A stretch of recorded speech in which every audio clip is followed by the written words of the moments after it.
Hello दोस्तों, कैसे हो आप सब लोग। मैं हूँ आपका अपना राज डाबला और मेरे यूट्यूब चैनल दादा फतेहाबादिया में आप सबका स्वागत है। दोस्तों, आज मैं आपको लेके आया हूँ जो हमारे फतेहाबाद के एक्स एमएलए श्री प्रहलाद सिंह गिलाखेड़ा जी, उनके जो सुपुत्र हैं श्रीमान अपना क्या नाम है जी, आनंदवीर। राम राम कर दो जी सभी को। राम राम भी सारे दादा फतेहाबादिया के व्यूअर्स को। तो आनंदवीर जी, जैसा कि आपको पता है कि अभी हमारे देश में जो सबसे बड़ा मुद्दा चल रहा है किसान आंदोलन का, तो क्या भूमिका है सरकार की और आम आदमी की और जो अन्य पॉलिटिशियन है उनकी, क्या किस तरह की, क्या कहाँ पर कमी नज़र आ रही है, कहाँ पर उन्हें ये लग रहा है कि जो आम आदमी है कि ये आंदोलन सही हो रहा है या गलत हो रहा है, क्या कुछ हो रहा है जी इसमें। देखिए जी, जैसे मौजूदा जो हालात हैं देश के जी और किसान आंदोलन की अगर हम बात करें, जिन मुद्दों पर आज किसान सड़कों पर आए हुए हैं, जी वो हमारा मानना है कि उनकी जो मांगे हैं वो एकदम जायज़ है।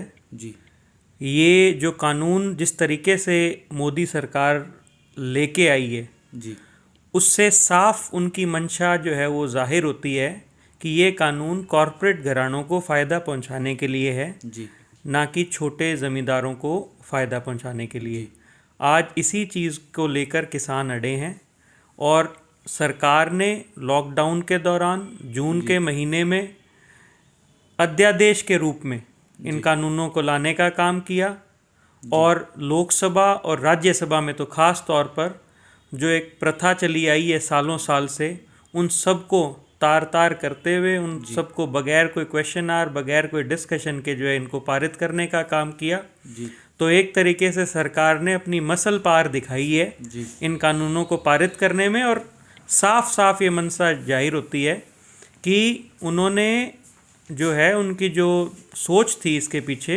वो यही थी कि किस तरीके से जो कॉरपोरेट घराने जो इन पार्टियों को फंड लगातार करते रहे हैं, भाजपा को, आरएसएस को, उनको फ़ायदा पहुंचाया जाए। और इस चीज़ को किसान समझ गए। आज के मौजूदा जो हमारे देश का जो किसान है वो उतना अनपढ़ नहीं है, वो उतना नासमझ नहीं है। तो आज उनको समझते हुए इस किसान ने जो है आज इन चीज़ों को है, अपनी इन बातों को लेकर वो सड़क पर बैठा है। और रही बात सरकार की, तो कल ही एक अंतर्राष्ट्रीय संस्थान है जो फ्रीडम के नाम से है और वो पूरे दुनिया में अलग अलग देशों पर अलग अलग प्रकार की सर्वे करता है। जी तो कल ही उन्होंने रिपोर्ट जो एक अपनी जो है वो डिक्लेयर करी है, जिसमें ये बताया गया है कि जो भारत है, जो पहले एक बहुत बड़ा और सबसे बड़ा लोकतांत्रिक देश होने का जो दावा हमारा देश करता आया था और था भी, जी आज उस संस्थान की जो सर्वे है उसके मुताबिक उसने हमारे देश को केवल एक आंशिक लोकतांत्रिक देश की जो है परिस्थिति में ला के छोड़ दिया है। यानी कि उनका जो सर्वे है वो ये बताता है कि बीते सालों में भाजपा सरकार के राज में जो लोकतांत्रिक जो मूल्य हैं इस देश के, उन पे कहीं ना कहीं आघात पहुंचा है। मीडिया है आज उन मीडिया हाउसेस को खरीद लिया गया है।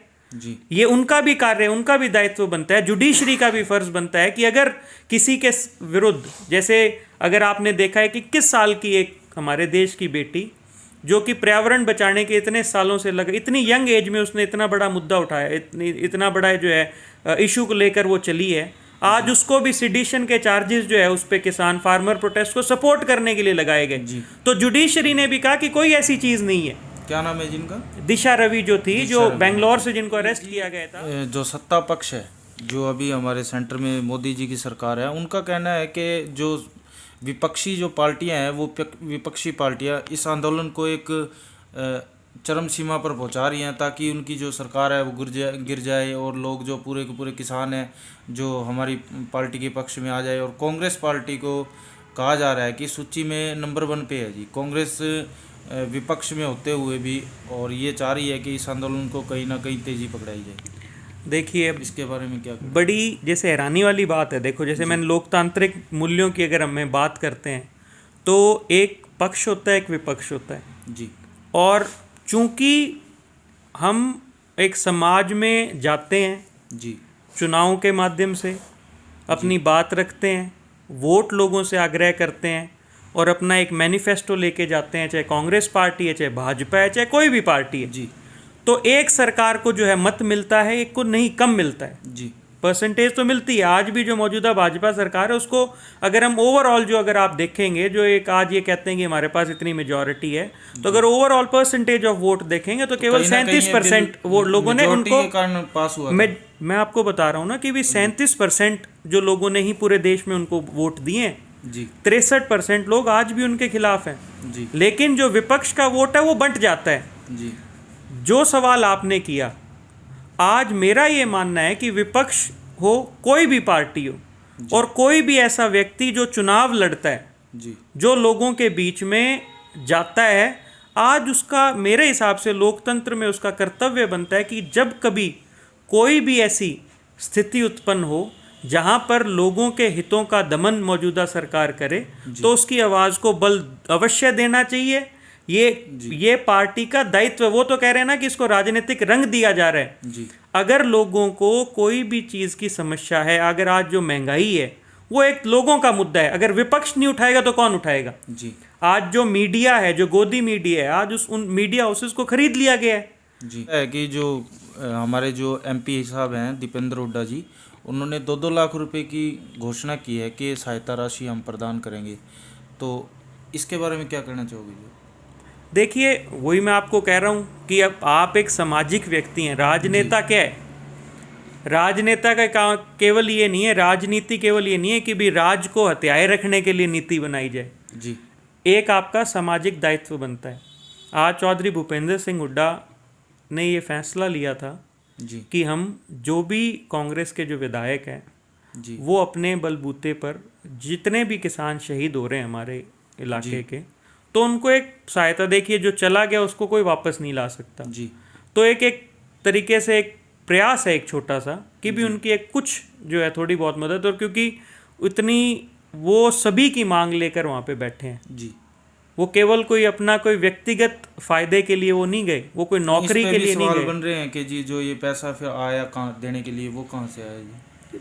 इतने बड़े, इतने सारे एमएलएज हैं जी, इतने विधायक हैं, एमपीज हैं, जी पॉलिटिकल पार्टीज हैं। आप उनके जो जब वो भरते हैं अपना नामांकन दाखिल करते हैं, रिटर्न्स भरते हैं, तो इतनी तो आमदन है उनकी जी कि भी वो 2 लाख रुपए अपनी तरफ से कोई चैरिटी कर दे। ये मीडिया हाउसेस जब आते हैं, ये सरकार जब कहती है कि हमें चंदा दो, सरकारें जो भी पार्टी जो भाजपा अपने फंड के लिए जो करती है, तो कहाँ से आता है वो पैसा? इतने खरबों की जो ये पार्टी हुई है, कहाँ से आया ये पैसा? जो 26 तारीख को लाल किले पे एपिसोड हुआ, क्या वो सही हुआ, जायज़ हुआ? एक धर्म के मतलब बंदे ने अपने ही धर्म का झंडा लहराया और उसका आरोप लगा कि उस बंदे ने, जो सिद्धू है अपना, ठीक है, दीप सिद्धू, उसने बोला कि मैंने अपनी कौम करके लहराया था ये। जैसा कि आपको पता है, उसने लाइव वगैरह चलाए थे कई। तो और सरकार कह रही थी कि ये हमारा इससे कोई रिलेशन नहीं है, और जबकि वो उसके साथ प्रधानमंत्री जी के साथ भी उनकी कई फ़ोटो वायरल हुई थी। देखिए जी, जो मौजूदा सरकार है, जी इसका हमेशा ये प्रयास रहा है, ये आंदोलनों के खिलाफ है। जी सरकार में बैठे जो ये नेता हैं, ये अपनी किसी भी प्रकार की निंदा को सहन नहीं कर सकते। जी और इनका हमेशा प्रयास रहा है कि जब कभी कोई आवाज़ आम आदमी उठाए, उस आवाज़ को दबाने का काम करें, और किस तरीके से अपने मीडिया को इस्तेमाल करके उस आंदोलन को फेल किया जाए। फेल किया। दीप सिद्धू कोई और नहीं, कोई किसान नेता नहीं। जो 40 किसान संगठन थे, उनका वो बिल्कुल हिस्सा नहीं। लगभग 1-1.5 महीने पहले उन्होंने, किसान संगठनों ने उसको अपने आप से अलग कर दिया था कि इस व्यक्ति से हमारा कोई लेना देना नहीं है।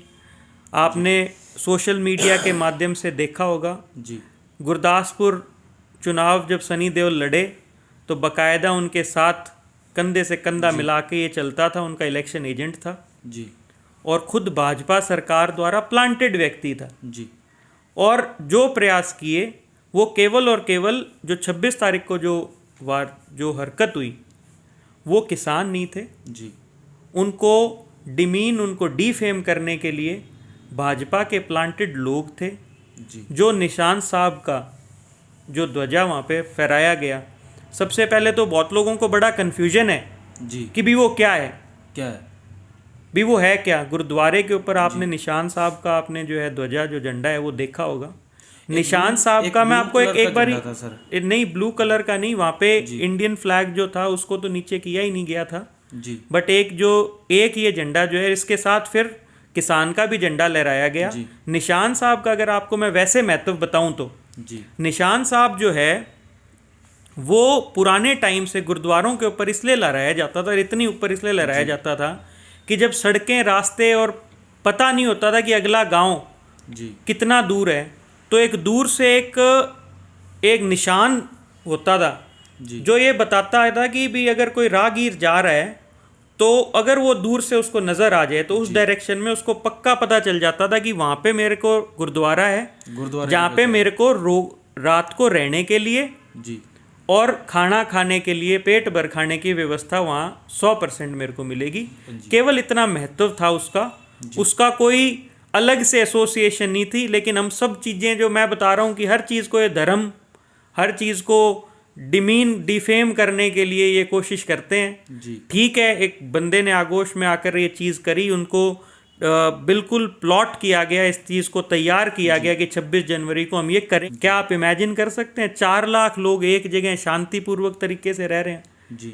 मंशा ही साहब, मंशा ही इतनी बेहतरीन है, इतनी अच्छी उससे लेके गए। आज अगर किसी भी व्यक्ति को, मैं आपके चैनल के माध्यम से बताता हूँ कि कोई भी व्यक्ति अगर सच्चे तीर्थ का अगर एहसास या आभास करना चाहता है तो वो किसान आंदोलन पे जाए, चाहे सिंगू बॉर्डर पे जाए, चाहे टीकरी बॉर्डर पर जाए। मुफ्त में वहाँ पे चीज़ें उपलब्ध है, लेकिन वहाँ पे कोई धक्का मुक्की नहीं है। आज आप कहीं पर भी चले जाएं, वहाँ पे लगातार जो है मतलब कि स्थानों पे आपको ठगी ठोरी देखने को मिलती है।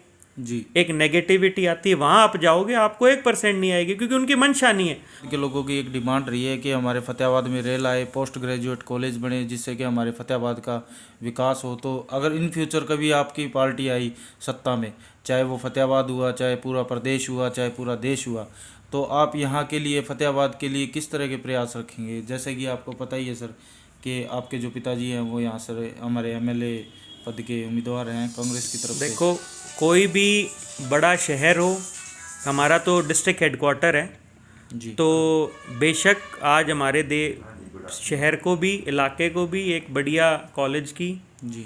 इनफैक्ट मेडिकल फैसिलिटी की बड़ी ज़रूरत है। तो अगर लोगों ने चाहा और वापस से मौका दिया तो 100% जो है, जैसे सरकारी हॉस्पिटल जो हमारा बड़ा छोटा है, इसको हमने हमारे कार्यकाल में जगह अलॉट करा दी गई थी। जी। और उसको 30 बेडेड है, जिसको हमने 100 और फिर उसके बाद में 200 बेड्स का उसको प्रपोज करके और उसकी शुरुआत कर चुके थे हम। जी। लेकिन पिछले 6 वर्षों में उस स्थिति को, उसको कहीं भी नहीं जो है बढ़ाया गया। जी। तो आज एजुकेशन की अगर आप बात करो, मेडिकल फैसिलिटी की बात करो, जब हमें 5 साल का जो है फतेहाबाद की जनता ने मौका दिया, जी। तो हमने गांव स्तर पे, चाहे आरोही मॉडल स्कूल्स हो, जी। चाहे हमारे कस्तूरबा गांधी बालिका विद्यालय हो, इन सब चीज़ों को, चाहे सेंट्रल हो चाहे स्टेट के तहत जो है, उन चीज़ों को हम लेके आए थे। मेडिकल फैसिलिटीज़ के नाम पर हमने प्राइमरी और जो है CHCs और हमने हॉस्पिटल्स जो है वो बनाए। बुन्ना में बड़ा हॉस्पिटल बनाया, भट्टू में बड़ा हॉस्पिटल बनाया। तो ये एक प्रायोरिटी है, ये एक ज़रूरत है, और इसको हम भली भांति समझते हैं। और कांग्रेस का जब कभी भी राज आता है तो कांग्रेस का प्रयास रहता है कि जो बड़े कॉरपोरेट्स हैं जी। उनसे ज़्यादा से ज़्यादा टैक्स वसूल करके और उनको गरीब मध्यम वर्गीय लोगों के वेलफेयर के लिए जो है वो जो रेवेन्यू है उसको बांटा जाए। मौजूदा जो सरकार क्या कर रही है कि बर्डन जो है वो एक गरीब व्यक्ति पर, मजदूर पर, मध्यम वर्ग पे डाल रही है, और वो ये उम्मीद कर रही है कि जब ये बेनिफिट और ये जो बर्डन उन पे डाल के जो सहायता वो कॉरपोरेट्स का कर रही है, वो एक उम्मीद कर रही है कि कॉरपोरेट्स उनको जॉब्स ला के देंगे। लेकिन जितना मेरा एक्सपीरियंस है, जितना मेरा ये मानना है, वो मैं मानता हूँ कि जितना बड़ा फैक्ट्री, जितनी बड़ी इंडस्ट्रियलाइजेशन होती है, उसमें उतना ज़्यादा मैकेनाइजेशन आता है, ना कि लेबर इन्वॉल्वमेंट होती है जी। आज बतौर खेती एक किसान होने के नाते मैं जानता हूँ कि जितने लोगों को एग्रीकल्चर सेक्टर में एम्प्लॉयमेंट और एक अच्छी स्थिति में वो काम कर सकता है, उतने परसेंटेज लोग कभी भी इंडस्ट्रियल जो है रेवोल्यूशन जो है वो कभी भी उतने लोगों की मदद नहीं कर सकता। जी तो आज गवर्नमेंट को चाहिए कि एग्रीकल्चरल सेक्टर को जो है पुश दे, हमारे इलाके में एग्रो प्रोसेसिंग को बढ़ावा दे, हमारे इलाके में मदद करे वो किसानों की, उनको पर्याप्त जो है एक तरीके से जो है फसलों के भाव दे, ताकि हमारे इलाके में खुशहाली आए। ये छोटा शहर है, सारा हर लगभग 90% जो यहाँ पे काम है वो एग्रीकल्चर से ही डिपेंडेंट पर हैं। तो उनकी मदद करेंगे तो अपने आप सबका फ़ायदा होगा। जी, तो ठीक है दोस्तों, मैं इसी के साथ आपसे अलविदा लेता हूँ। मेरे चैनल को प्लीज़ लाइक करें, शेयर करें, सब्सक्राइब करें। Thank you.